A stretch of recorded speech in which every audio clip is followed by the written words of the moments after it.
Kita pada sesi ketiga ini adalah mengenai jaga bahasa dan penggunaan bahasa Indonesia dalam profesi yang formal. Oleh karena itu, setelah hadir dua orang narasumber yang sangat berkompeten di bidangnya, ada seorang jurnalis dan juga ada seorang advokat atau bisa dikenal oleh masyarakat sebagai pengacara. Baik, untuk mempersingkat waktu agar kita segera bisa mulai diskusinya ini, maka saya akan mengundang Kak Maria Beverly Rambu. Baik, silakan kakak. Jadi Kak Maria Beverly Rambu ini biasa disapa Kak Verly. Silakan duduk kakak. Adalah narasumber kita yang pertama. Dan berikutnya narasumber kita yang kedua pada malam hari ini adalah Kak Agustina Magdalena Nenoliu SH. Kemana pendukungnya Kak? Biasanya dipanggil dengan sebutan Kak Ina, salah satu rekan advokat saya. Baik, silakan duduk. Pertama-tama, saya ingin mengucapkan terima kasih kepada Kak Verly dan juga Kak Ina. Saya menyapanya dengan sebutan kakak ya, biar kita bisa lebih santai. Kalau ibu nanti terlalu formal ya. Jadi karena ini malam minggu, jadi kita santai-santai saja. Tapi harapannya diskusi kita malam hari ini dapat memberikan manfaat buat para peserta dan bagi pihak-pihak yang ada di Lipo Plaza pada malam hari ini. Sebelum memulai, saya ingin membacakan CV secara singkat ya, agar teman-teman, rekan-rekan pengunjung Lipo Plaza bisa mengenal siapa sih dua perempuan hebat yang ada di depan saya ini. Jadi yang pertama saya ingin membaca CV dari Ibu Agustina. Ya, mohon maaf, di sini namanya saya biasanya panggil kalau di kantor kan Ibu gitu ya, tapi kan di sini jadi ke bawah gitu. Kak Ina. Ya. Jadi Kakak Ina ini adalah seorang pengacara yang merupakan lulusan dari Fakultas Hukum Universitas Nusa Cendana, dan beliau telah memiliki pengalaman bekerja sebagai advokat sudah cukup lama ya. Dari tahun 2016 beliau sudah magang di kantor sekretariat KAI NTT, dan juga pada tahun 2019 beliau sudah dilantik sebagai seorang advokat sehingga beliau bisa beracara di pengadilan. Dan dengan baik, terima kasih kakak. Syukur ya kita sudah dapat minum dulu nih kak. Jadi bisa lebih santai kalau nanti kita agak haus. Sudah ada minuman kita. Tapi tidak disponsori nih ya. Aqua tidak mensponsori Duta Bahasa ya. Penontonnya kok jadi kayak tegang gitu ya. Padahal saya sengaja bercanda tadi itu, tapi tidak ada yang ketawa. Agak santai ya bawaannya, bisa ya tepuk tangan dulu deh, mungkin tepuk tangan ya. Baik, terima kasih. Nah itu tadi saya sudah bacakan ya CV dari Kak Ina. Tidak lengkap kalau saya belum bacakan CV-nya Kak Verly. Jadi saya bacakan dulu. Kak Verly ini adalah seorang jurnalis dan beliau juga merupakan public speaking coach ya. Dan Kak Verly adalah seorang alumni dari FKIP Bahasa Inggris Nusa Cendana ya. Jadi Kak Beverly ini juga pernah menjadi presenter AFB TV, serta ya Kak Beverly ini juga merupakan host Victory Talk by Victory News Media Network pada tahun 2022 hingga sekarang, dan pernah mengikuti internship di Wisconsin, United States of America. Ya, jadi kita sudah dengar ya profil dua narasumber kita pada malam hari ini, sungguh luar biasa. Dan kita akan membahas mengenai tema kita, yaitu jaga bahasa. Nah, saya tadi kan sudah memberikan ya sedikit perkenalan, tapi mungkin ada beberapa orang yang belum betul-betul paham mungkin gitu ya Kak, tentang apa sih tugas jurnalis atau apa sih tugas advokat itu Kak. Jadi silakan boleh dijelaskan dulu. Silakan Kak Verly dulu ya. Baik, selamat malam untuk kita semua. Kayaknya suaranya kok masih pada loyo semua ya? Masih loyo, tolong dong, ini belum jam makan malam kan. Jadi semangatnya mana dikeluarkan dulu nih. Baik, sebelum saya menjawab, saya ingin memberikan apresiasi yang luar biasa untuk Kantor Bahasa dan rekan-rekan Ikatan Duta Bahasa Provinsi Nusa Tenggara Timur. Ini angkatan dari tahun 2011 sampai sekarang masih bertahan, luar biasa. Terima kasih untuk semangatnya tetap menjaga bahasa Indonesia. Dan saya juga berterima kasih diberi kesempatan. Saya sebenarnya juga merupakan duta bahasa tahun angkatan kedua, tahun 2011 kalau tidak salah. Wow. Jadi saya senang sekali malam ini bisa bertemu dengan adik-adik semua. Saya Beverly Rambu. Sejak tahun 2007 sudah menjadi praktisi media, jadi sudah 16 tahun di bidang media, dan bersyukur bahwa saya diberi kesempatan berkarir tidak hanya di satu media. Mulai berkarir dari radio, televisi, kemudian media cetak, dan saat ini dipercaya menjadi redaktur pelaksana untuk Victory News Media Network, media online dari Victory News. Kalau Bapak Ibu atau teman-teman mengenal media cetak Victory News, maka media online-nya adalah victorynews.id. Tugas wartawan sebenarnya bagi saya pribadi adalah profesi yang sangat produktif, karena setiap hari ya diwajibkan minimal 2 berita setiap hari. Jadi dia berpotensi untuk bertemu dengan sekian banyak narasumber. Bisa saja menggunakan bahasa Indonesia, bahasa daerah, atau bahasa asing. Mengapa? Karena tidak menutup kemungkinan mereka yang diwawancara atau menjadi narasumber, saksi kejadian, itu juga bisa berkomunikasi dengan bahasa Indonesia, berkomunikasi dengan bahasa daerah, atau bahkan bahasa asing. Karena kita tahu NTT sekarang sudah semakin maju, banyak orang asing dari luar daerah datang ke NTT. Tugas utama jurnalis adalah mencari, meliput, menulis berita dan mengirimnya ke editor. Tapi tidak cukup sampai di situ. Editor harus bisa mengedit, lalu memungkinkan adanya pertanyaan ulang atau pertanyaan mendalam yang harus ditanya lagi oleh wartawan kepada narasumber tertentu, sehingga data fakta itu bisa lebih valid. Dan kami di victorynews.id selalu menekankan bahwa fakta itu suci. Sehingga seorang wartawan harus punya kemampuan bahasa Indonesia yang mumpuni untuk bisa melakukan wawancara, melakukan peliputan, menulis. Bahkan seorang editor harus mempunyai kemampuan bahasa di atas rata-rata, melebihi wartawannya sendiri. Itu sekilas tentang tugas seorang jurnalis.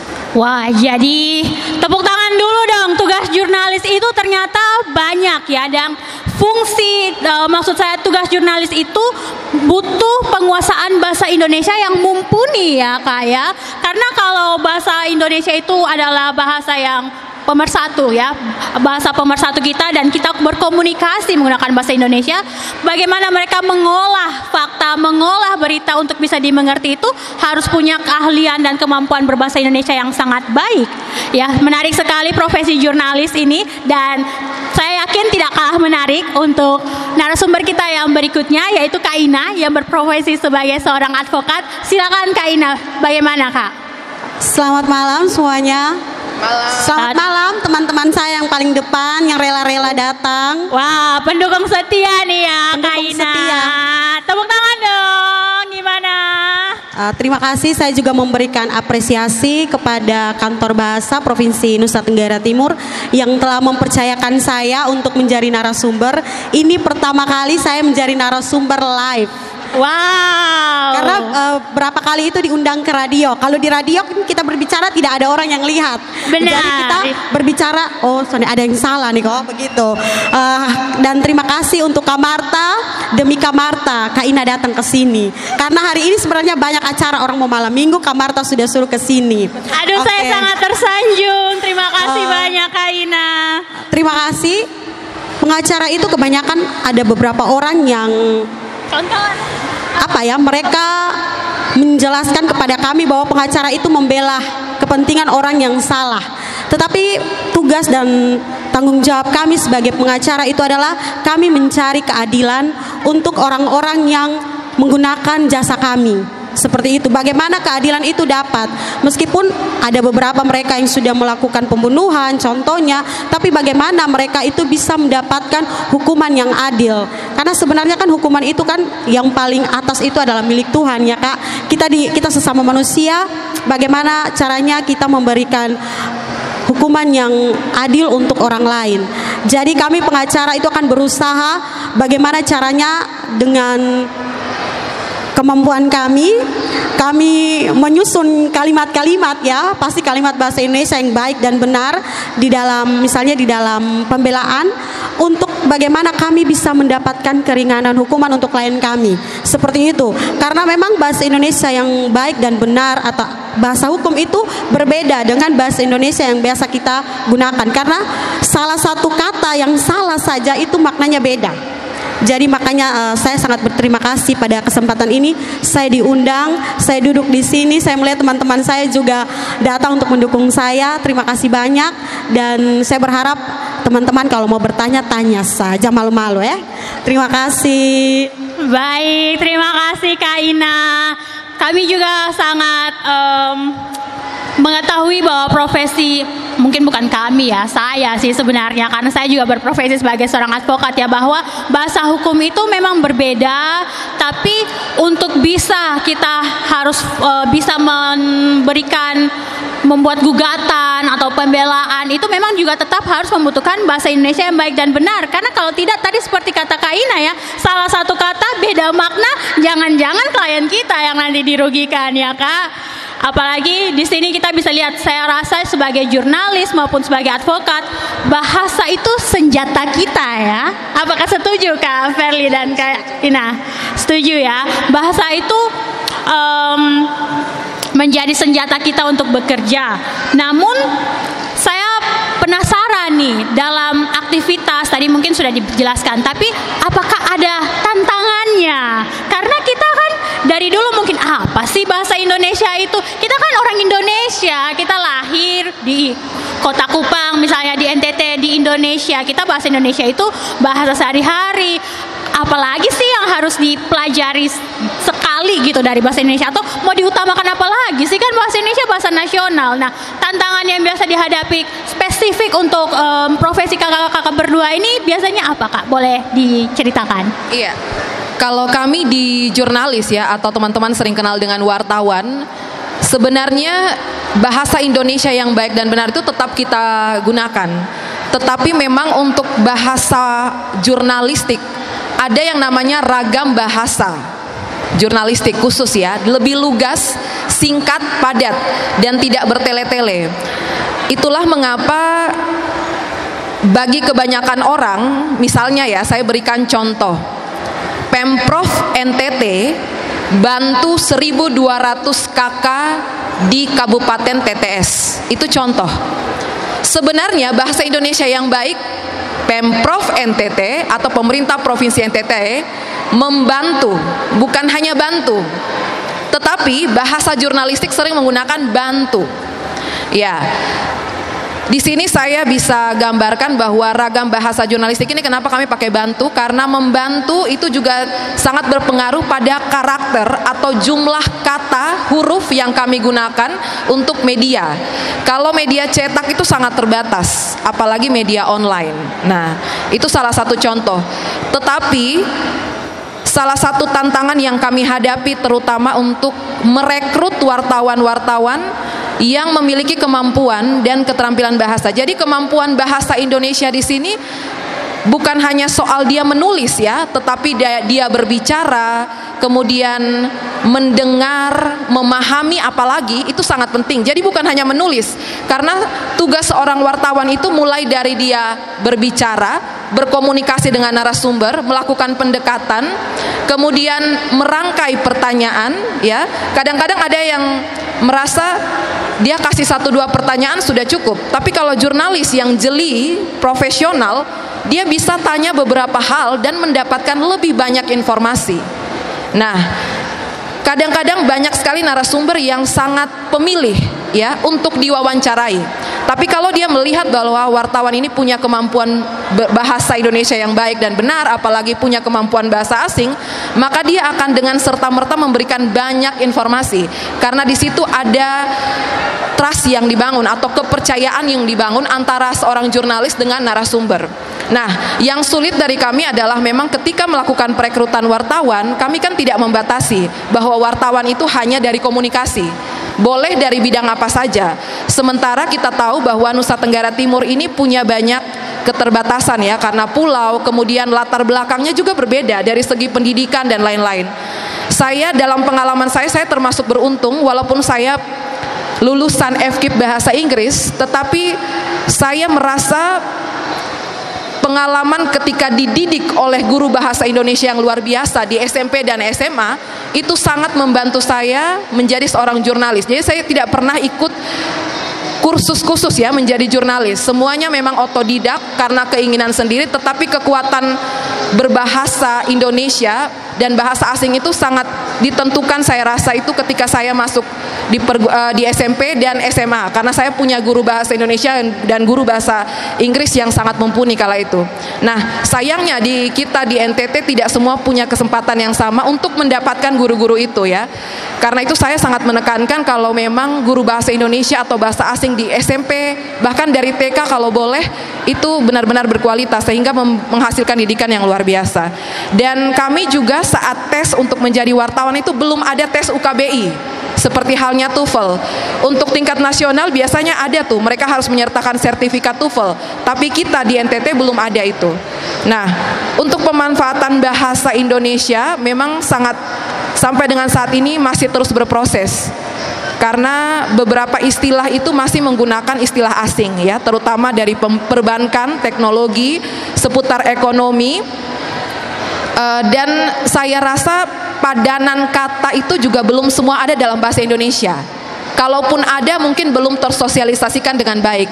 Sehingga misalnya pihak perbankan itu masih menggunakan istilah-istilah asing. Tetapi saya sebagai mentor juga ya di victorynews.id itu selalu menekankan, karena tugas wartawan itu bukan hanya memberikan informasi tetapi juga mengedukasi, mempengaruhi kebijakan atau cara orang bersikap tentang suatu hal.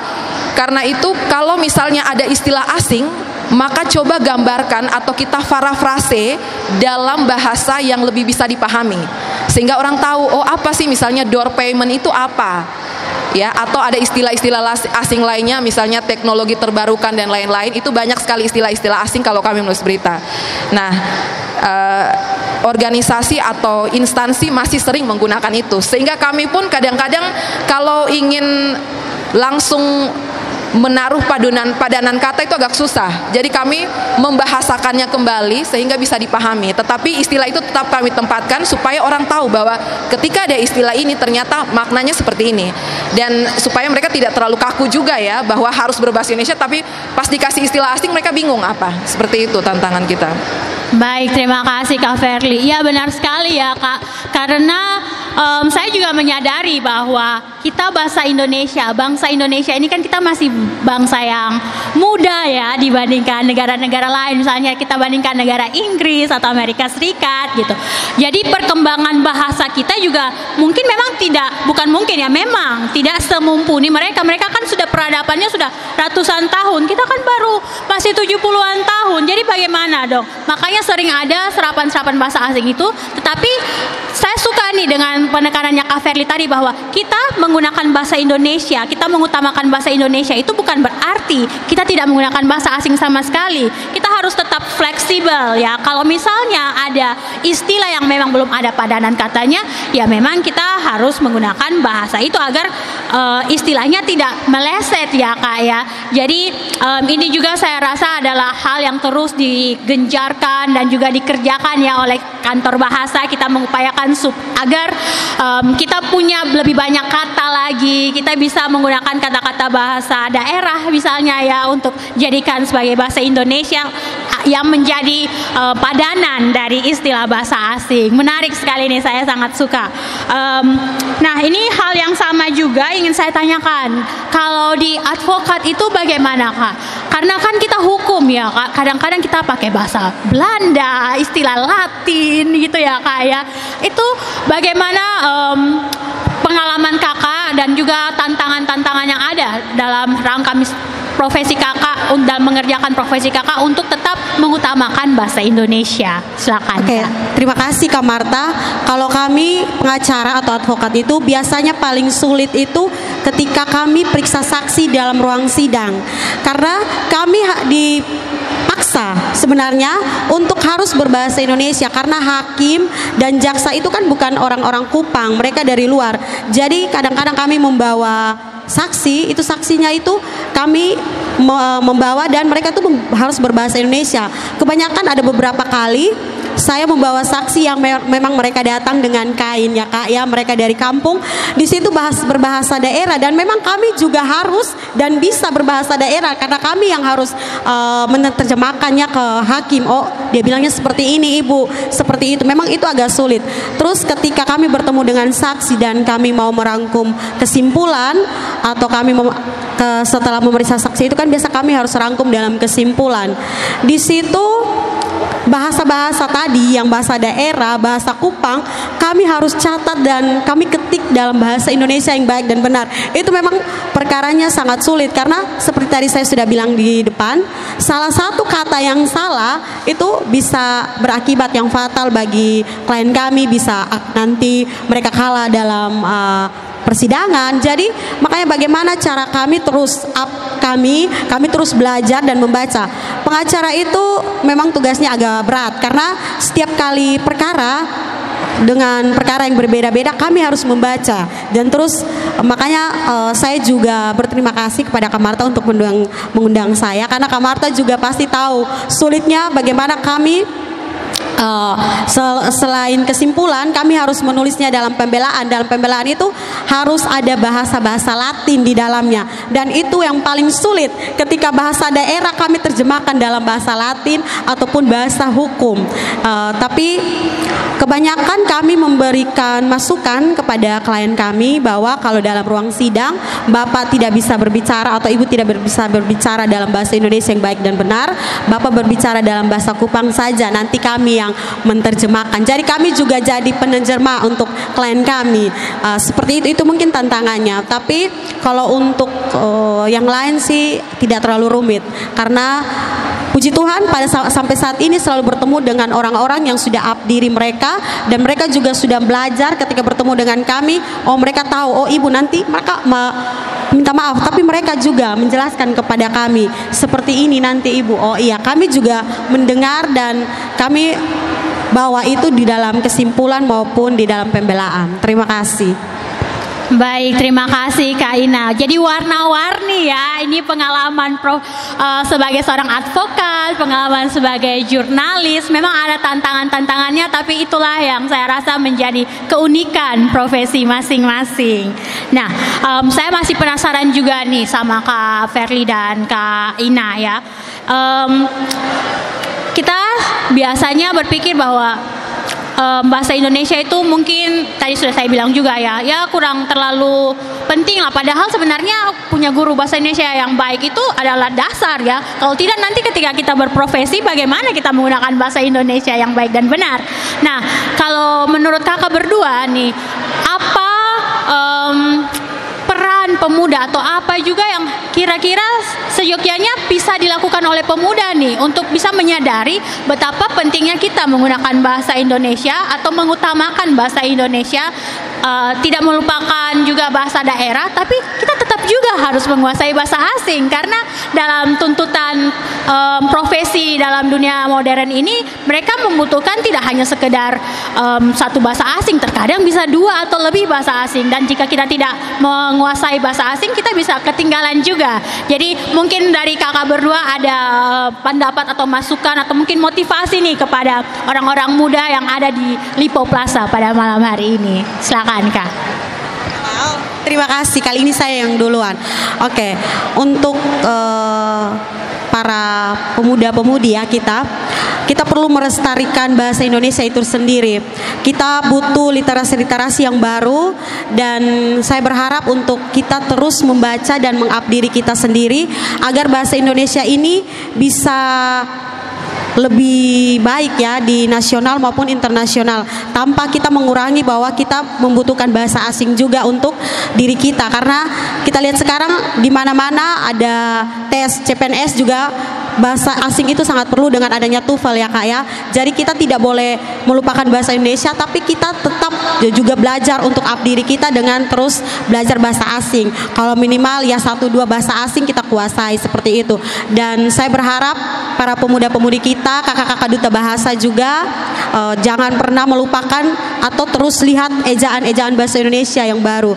Karena muda-mudi sekarang itu kan pakai bahasa gaul Kak, pakai bahasa gaul, dan ada bahasa-bahasa singkatan yang kami sendiri ini maksudnya apa kan begitu. Jadi kita lebih kepada menggunakan bahasa Indonesia itu mungkin satu hari itu mungkin kita berbicara dalam rumah dulu dengan bahasa Indonesia yang baik dan benar dalam rumah, habis itu dalam diskusi-diskusi kita juga.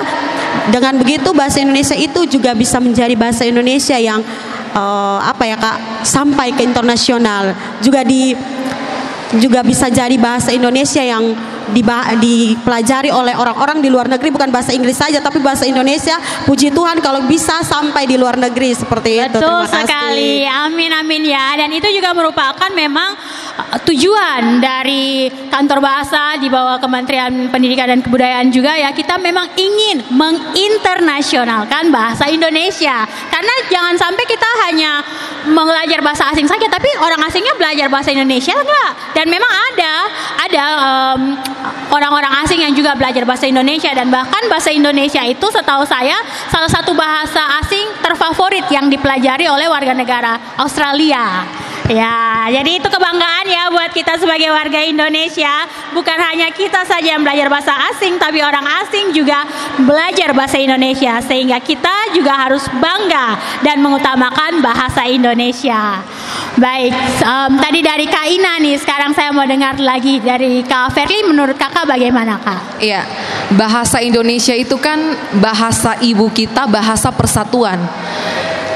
Hal yang mungkin belum banyak orang sadari adalah tidak semua negara itu punya bahasa asli dari negaranya. Betul. Karena itu kita harus bangga bahwa dari sekian puluhan negara di dunia kita punya bahasa persatuan. Dan tidak hanya itu, kita harus bangga bahwa ada 7 ribuan ya, 6 ribuan sampai 7 ribuan bahasa di dunia. Itu 60%-nya ada di Indonesia, lalu 60%-nya lagi itu ada di NTT. Terbanyak itu di Kabupaten Alor, ada 30-an bahasa. Lalu buat apa kita menganggap remeh bahasa kita kalau kita sebenarnya kaya akan bahasa? Teman-teman kami di FKIP Bahasa Inggris, saya cerita sedikit pengalaman, itu sempat beberapa kali dilatih untuk membuat kamus dan lain-lain, dan ternyata kekayaan bahasa daerah kita itu luar biasa ya. Istilah, pemaknaan ya, pantun-pantun, syair-syair dalam bahasa daerah itu syarat makna. Begitupun bahasa Indonesia. Dan teman-teman, dari pengalaman saya sendiri, kalau kita, jadi bahasa Indonesia itu jangan sampai teman-teman putus ketika sudah tahu baca dan sudah tahu tulis. Ya, jadi memahami atau keterampilan berbahasa kita tidak hanya cukup saat kita tahu membaca dan tahu menulis. Kita harus bisa juga memahami, menggunakan bahasa Indonesia itu untuk menginspirasi orang lain, membuat orang tertarik dengan ide kita, pendapat kita, gagasan kita. Jadi teman-teman tidak terbatas di bangku kuliah, bahkan anak SMP pun kalau dia bisa berbahasa Indonesia yang baik, dia bisa menginspirasi orang lain. Ya, jadi jangan membatasi dirimu, karena bahasa Indonesia pun sebenarnya kaya dan bisa membuatmu sebagai inspirasi bagi banyak orang, ya, panutan bagi banyak orang. Sementara yang saya juga rasakan kalau korelasinya dengan bahasa asing, ya, di zaman sekarang teman-teman banyak sekali beasiswa atau bahkan bukan beasiswa, pekerjaan yang menuntut kita untuk berbahasa asing. Terus terang, saya itu sejak masuk di Victory News tahun 2012, itu bayangan saya itu bukan hanya sekedar menjadi wartawan atau jurnalis yang berbahasa Indonesia dengan baik, tetapi harus bisa berbahasa asing dengan baik, karena kita ada di lokasi yang strategis nih. Rekan kita di sebelah Timor Leste, kita dekat dengan negara New Zealand, Australia, kemudian sekarang NTT lagi booming dengan pariwisatanya, ya. Jadi sebenarnya keterampilan berbahasa Inggris kita itu sangat diperlukan, atau bahasa asing lainnya, ya. Ada teman-teman yang belajar bahasa Jepang, Jerman, saya tahu di NTT ini, dan juga bisa bahasa asing lainnya, itu sangat bagus untuk mendukung kita dalam berkarir. Tetapi teman-teman, kalau kita bisa berbahasa Indonesia dan memahami bahasa Indonesia dengan baik, terampil menggunakannya dalam berbicara, menulis dan lain-lain, sebenarnya akan sangat membantu kita untuk menguasai bahasa asing. Ya, kalau kita misalnya bisa menguasai bahasa asing dan bahasa Indonesia sekaligus sebagai dasar kita, ketika kita berbicara di dalam komunitas atau mengajar di dalam komunitas yang berbahasa Indonesia dan sumber kita dari bahasa asing, kita lebih mudah menerjemahkannya, menjelaskannya kepada orang lain. Jadi dasar bahasa Indonesia itu sebenarnya akan membawa kamu pada pemahaman-pemahaman dengan bahasa asing atau bahasa daerah lainnya. Itu yang kami rasakan. Seperti di dunia jurnalistik juga, teman-teman jurnalis itu saya juga menekankan jangan hanya pergi lalu meliput, ya. Kadang-kadang kita pakai rekaman sehingga mereka kadang-kadang salah tulis. Yang sebenarnya mungkin Y, mereka tulisnya bukan WHY tapi Y, ya. Itu juga susah kadang-kadang. Kemudian juga ada beberapa kesalahan kecil, ya. Kami di wartawan tuh bagaimana menggunakan bahasa Indonesia di sebagai kata depan dengan di sebagai imbuhan misalnya. Atau misalnya untuk bahasa formal di koran, kami menggunakan dahi misalnya, ya. Tapi ada teman-teman yang karena pengaruh bahasa daerah, dia bilang testa. Padahal sebenarnya dahi. Itu beberapa hal yang kita ini. Dan kemudian kalau kita seorang jurnalis tidak mampu memahami bahasa Indonesia atau bahasa asing dengan baik, dia juga nanti akan kesulitan untuk menulis, karena dia tidak mampu memparafrase, ya teman-teman. Memparafrase itu maksudnya saya misalnya berbicara di sini, tapi tidak mungkin kan teman-teman akan menulis dari A sampai Z. Teman-teman mengambil intisari lalu membuat kalimat dengan bahasa dari adik-adik sendiri misalnya, seperti itu namanya parafrase. Kalau seorang jurnalis tidak punya kemampuan bahasa yang baik, maka dia akan, ya kita say goodbye. Kamu seleksi alam. Jadi setelah seleksi jadi wartawan ada seleksi alam juga. Artinya dia tidak mampu berbahasa dengan baik. Mungkin saya tambahkan satu hal yang paling penting, karena sekarang ini namanya media online. Bayangkan teman-teman, ada ribuan media, bukan hanya media online, tapi ada juga cetak televisi. Tiba-tiba Pertamina misalnya itu memberikan siaran pers 1 untuk 1000 media.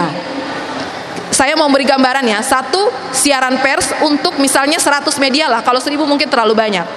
Nah, kalau 100 media ini hanya sistemnya dalam bahasa asing itu copy paste, ya, jiplak, menyalin. Lalu dia bayangkan 100 media itu sama. Sekarang khusus untuk media online dia lebih pintar. Google ini lebih pintar. Karena ketika kalian misalnya memposting bahasa seluruhnya sama, nanti akan diverifikasi oleh Google bahwa itu tidak bisa dipercaya. Ada kemungkinan kita copy paste atau menjiplak karya orang lain dari media lain, begitupun sebaliknya. Karena itu di Victory News kami sangat menekankan sekian persen itu bisa sama untuk petikan atau kutipan kalimat. Tapi untuk bahasa lainnya itu harus kita parafrase. Kalau tidak, Google tidak akan menempatkan kita sebagai referensi media utama. Dan bersyukur bahwa sampai hari ini saya boleh dengan bangga mengatakan victorynews.id masih menjadi referensi berita Nusa Tenggara Timur karena kami mempertahankan kualitas bahasa Indonesia kami. Luar biasa, tolong tepuk tangannya ya. Kita apresiasi sekali kerja keras dari advokat maupun kerja keras dari jurnalis yang terus mengutamakan bahasa Indonesianya, pengutamaan bahasa Indonesia dalam profesinya masing-masing. Dan seperti yang Kak Verly bilang tadi ya, keterampilan berbahasa itu tidak hanya selesai kalau kita sudah selesai sekarang masih ujian nasional atau selesai kuliah ya, selesai susun skripsi, sudahlah lupakanlah bahasa Indonesia. Tidak ya, setelah kita menyelesaikan perkuliahan, menyelesaikan sekolah, dalam dunia kerja pun kita tetap harus mengutamakan bahasa Indonesia dan mempunyai keterampilan untuk menggunakan bahasa Indonesia. Sebab jika tidak, tadi yang Kak Verly bilang ya, seleksi alam. Kita mau berkompetisi, begini banyak orang yang ada pekerjaannya misalnya terbatas dan orang-orang punya kemampuan dan keahlian yang lebih baik daripada kita. Kalau kita tidak mau berusaha untuk memperbaiki diri, bagaimana kita bisa bertahan? Dan bahasa Indonesia, keterampilan berbahasa Indonesia seperti yang tadi Kak Verly dan Kak Ina jelaskan, itu bisa menjadi keahlian kita untuk terus bisa menjadi yang terbaik dalam profesi apapun yang nanti kita tekuni. Baik, ini saya rasa sudah mulai panas ya dari pembicaraannya kita tentang bahasa Indonesia dan pengutamaannya. Jadi saya ingin memberikan kesempatan ya Kak Verly dan Kak Ina buat para peserta nih, hadirin kita yang ada saat ini. Mungkin ada yang ingin bertanya kepada narasumber kita, bisa disampaikan ya, ingin bertanya apakah bertanya ke Kak Ina atau bertanya ke Kak Verly, tapi jangan tanya ke saya karena saya moderator ya, saya bukan narasumber. Nanti kalau kita bagi tugas ya beda, nanti saya narasumber boleh baru bertanya ke saya ya. Jadi saya undang ya teman-teman panitia, boleh dibantu mungkin pelantangnya atau apakah nanti pesertanya maju ke depan untuk memberikan pertanyaan. Kita bisa fleksibel saja. Satu penanya dulu mungkin ya dari peserta nih yang hadir.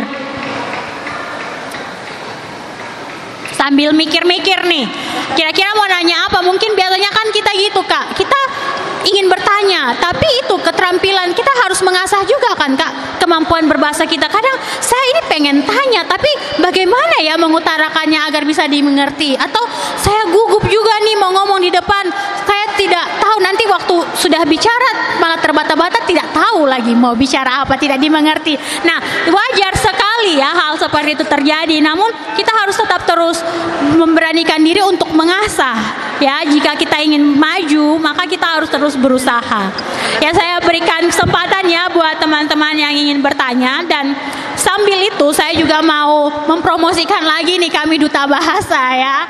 Jadi mungkin teman-teman di sini ini kita mau promosi ya kegiatan kita hari ini dari Kantor Bahasa Nusa Tenggara Timur, dan kita biasanya setiap tahun punya pemilihan Duta Bahasa Nusa Tenggara Timur, dan pemilihannya ini bagi pemenang pertama putra dan pemenang pertama putri nantinya akan dikirim untuk mewakili Nusa Tenggara Timur di ajang nasional. Tadi kita sudah menghadirkan pemenang pertama putra dan pemenang pertama putri pada tahun 2023, dan mereka akan melaju ke tingkat nasional. Kita mohon doanya karena nanti mereka berdua ini adalah putra-putri Nusa Tenggara Timur yang berjuang mengharumkan nama kita di kancah nasional. Ya baik, apakah sudah ada KB-nya? Apakah ada yang mau bertanya? Ini kesempatan terbatas loh untuk bisa bertanya kepada dua orang narasumber ini.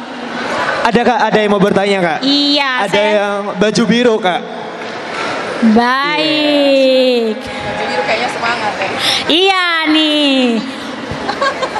Baju biru semangatnya juga membiru ya. Selamat malam kakak. Selamat malam. Perkenalan dulu ya. Perkenalkan, nama saya Paulus Rizky Ardian Sauli, biasa disapa Adi. Dan saya adalah mahasiswa di Universitas Nusa Cendana semester 3, usia saya 17 tahun. Dan untuk itu saya ingin bertanya kepada Kak Ina dan juga Kak Verly. Pertama, terima kasih untuk materinya yang sangat luar biasa. As a advocate dan juga jurnalis, as we know that kita semua itu tidak terlepas dari yang namanya justice, peace, and freedom.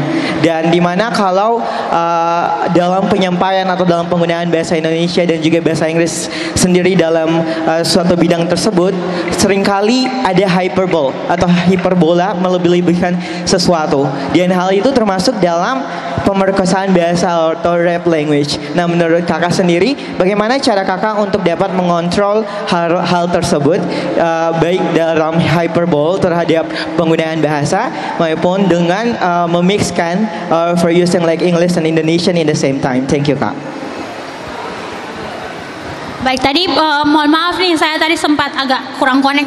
Pertanyaannya ke siapa tadi kak? Dua-duanya. Wow, luar biasa. Ya, jadi silakan nih kak. Ini salah satu pertanyaannya dari salah satu putra terbaik NTT ini. Jadi dia memang sangat luar biasa, salah satu duta bahasa juga ya, kebanggaan kami. Jadi saya persilahkan pada kakak. Baik, Adi ya. Terima kasih untuk pertanyaannya. Berarti tadi mengikuti nih apa yang kita bicarakan. Terima kasih. Tadi bicara soal hiperbola sebenarnya ya, hiperbola bahasa Indonesia yang baik dan benar, karena kita ada di sini jadi kita berusaha semaksimal mungkin menggunakan bahasa Indonesia. Jadi hiperbola, majas yang seolah-olah kelebihkan sesuatu ya. Tetapi teman-teman, kalau kita berbahasa, sebelum kita mengeluarkan kata, frasa, kalimat, paragraf, harus diawali dengan niat yang baik. Saya sih berharap begitu ya. Karena walaupun ada juga orang yang bisa berbahasa Indonesia dengan baik dan benar, terampil menggunakan bahasa Indonesia, tapi niatnya buruk.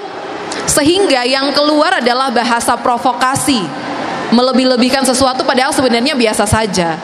Ya, menggambarkan bahwa terjadi kerusuhan padahal faktanya tidak seperti itu. Jadi sebelum kita berbahasa, niatnya dulu diperbaiki. Niatnya harus positif. Lalu kita harus jujur dalam menggunakan bahasa juga ya. Jadi tidak menggunakan bahasa secara semena-mena. Kami di jurnalistik selalu menekankan di victorynews.id, jujur dan cerdas ketika kita memberitakan sesuatu. Jadi kalau ada informasi dari media sosial misalnya, kita cek dulu benar atau tidak. Ya, begitupun adik-adik ketika nanti ini jelang-jelang pemilu misalnya, ada salah satu media yang tiba-tiba muncul, ya bukan hanya media online, tetapi juga mungkin ada majalah yang menjelang pemilu baru terbit misalnya. Itu harus hati-hati ya kalau dia menggunakan bahasa-bahasa yang bagi pembaca terkesan provokatif dan lain-lain, itu juga harus ini ya. Tetapi memang di media juga sendiri itu biasanya menggunakan judul-judul yang kita kenal dengan istilah mengumpan pembaca untuk bisa klik ya, atau menekan berita atau memilih berita kita untuk dibaca. Sebenarnya kalau hanya persoalan judul dan isinya sesuai, itu tidak masalah.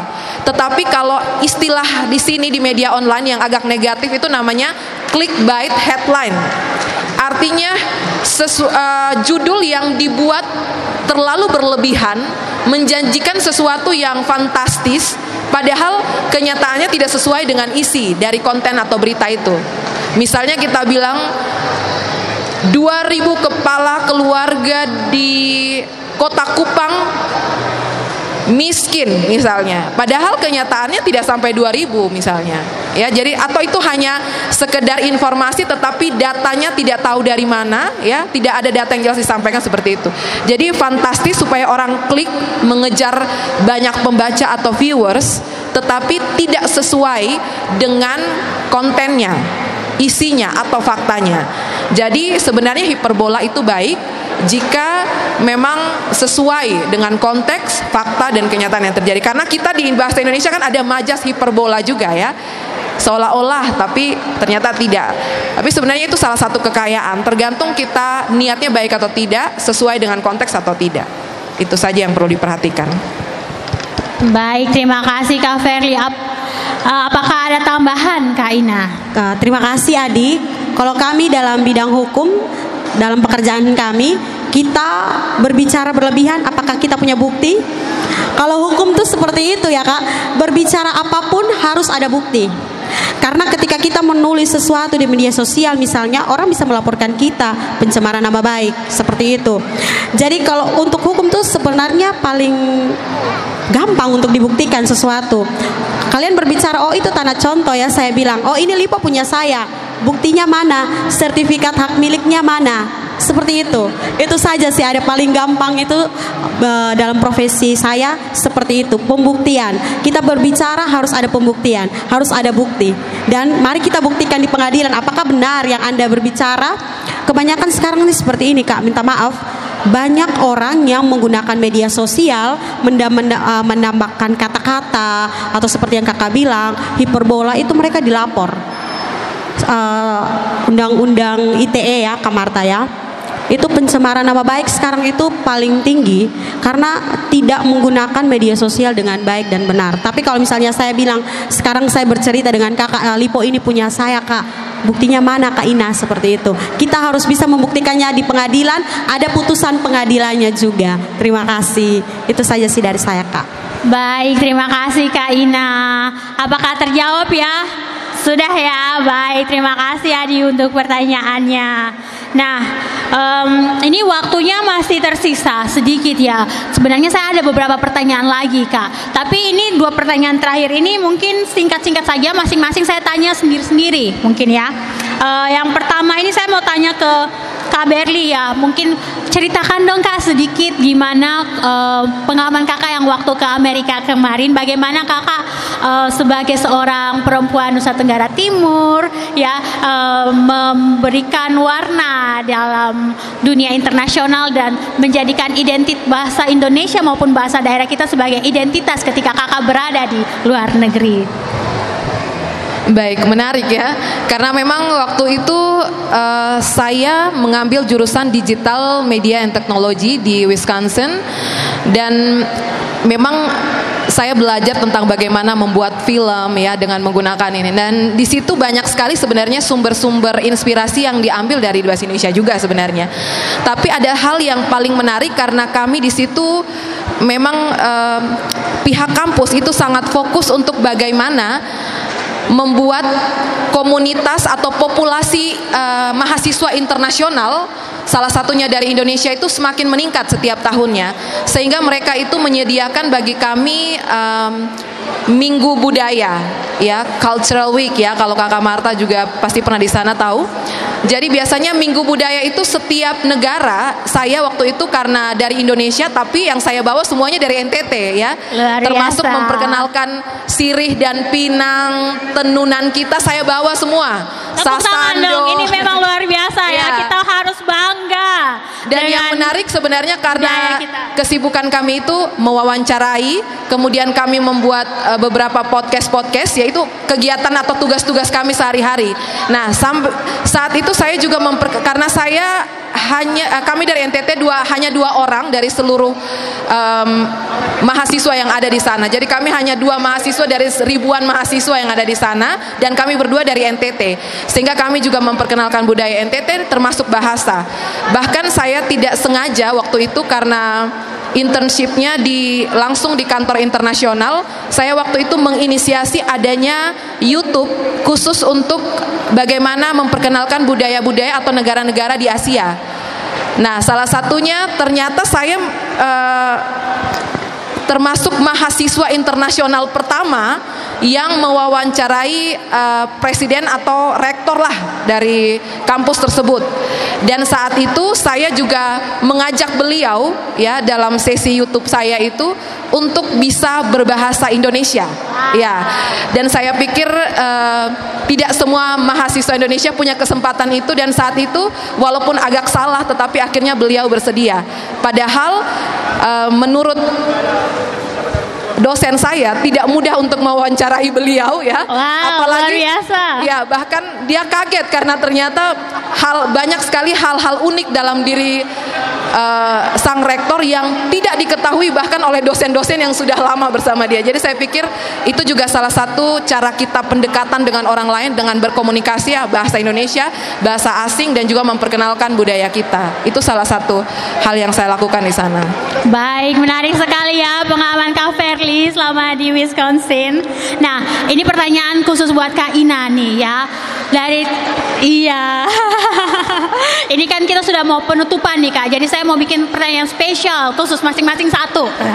Jadi Kak, ini dari tadi kan ini Kakak sudah datang dan melihat nih pameran niaga kita hari ini ya. Ada banyak UMKM di sini dan juga tadi Kakak mengikuti dialognya ya. Sebelumnya ada penampilan juga, ada pengenalan duta bahasa Kakak. Menurut Kak Ina nih, kesannya gimana nih sama pagelaran pameran niaga bahasa kita nih pada malam hari ini Kakak? Seharian full loh hari ini Kakak. Aduh, ini kalau kesan yang pertama nih lucu Kak.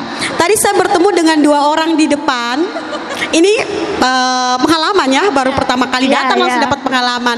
Mereka berdua menjelaskan panjang lebar. Kakak nanti tolong Kak bantu kami, Kakak tulis nama di situ Kak. Mereka memberikan saya ada beberapa selebaran begitu Kak. Terus ketika sudah habis dijelaskan, saya bilang saya narasumber. Mereka tertawa melihat saya juga. Saya bilang, aduh Kakak minta maaf tidak perlu, karena saya lihat mereka tidak melihat siapa orang itu. Mereka bekerja totalitas mereka untuk memperkenalkan acara ini memang benar-benar luar biasa sampai pada saya narasumber saja mereka tidak tahu. Panitianya keren, luar biasa. Tepuk tangannya dong buat panitia. Terima kasih. Dan saya lihat juga kebanyakan anak-anak muda memang mereka datang ke sini untuk mereka mau tahu hari ini ada acara apa, sehingga ada Sumba di luar, mereka tidak mau Sumba. Mereka datang di sini untuk melihat saya dan kakak saya di sebelah yang sangat luar biasa ini. Dan saya bawa terima kasih karena sudah diundang. Mungkin tahun depan kalau bisa ada lagi, dan jangan lupa undang saya. Terima kasih. Amin ya. Kerja keras panitianya luar biasa, diapresiasi oleh narasumber kita pada malam hari ini. Baik, kita sudah tiba di penghujung acara. Terima kasih Kak Verly, terima kasih Kak Ina. Apresiasi luar biasa untuk 2 wanita hebat Indonesia, 2 perempuan hebat Nusa Tenggara Timur. Dan saya sangat bangga karena yang duduk di sini kita bertiga semuanya perempuan ya. Ya, kita dukung kesetaraan gender ya di Indonesia dan di internasional juga. Baik, terima kasih. Saya minta tepuk tangannya lagi buat narasumber kita yang luar biasa ini. Baik. Jangan mungkin Kak ya, tahun 2024 saya dan Kak Marta mau calon wali kota atau tidak, kita sudah ada dukungan ya Kak ya, jangan lupa Kakak juga mendukung. Terima kasih. Luar biasa. Ya baik, terima kasih Kakak. Dipersilakan untuk kembali ke tempatnya. Oh iya, ternyata sebelum kembali ke tempat kita ingin memberikan apresiasi berupa sertifikat terlebih dahulu ya kakak-kakak, agar bisa nih dikenang ketika melihat, oh ada sertifikat ini karena saya dulu narasumber di kegiatan pagelaran niaga bahasa malam hari ini. Oke, baik, kita tepuk tangan untuk Kakak Marta, Kakak Verly, dan juga ada Kakak, ini biasanya kita panggil Kakak Ina ya, atau Ibu Agustina Nenoliu. Baik.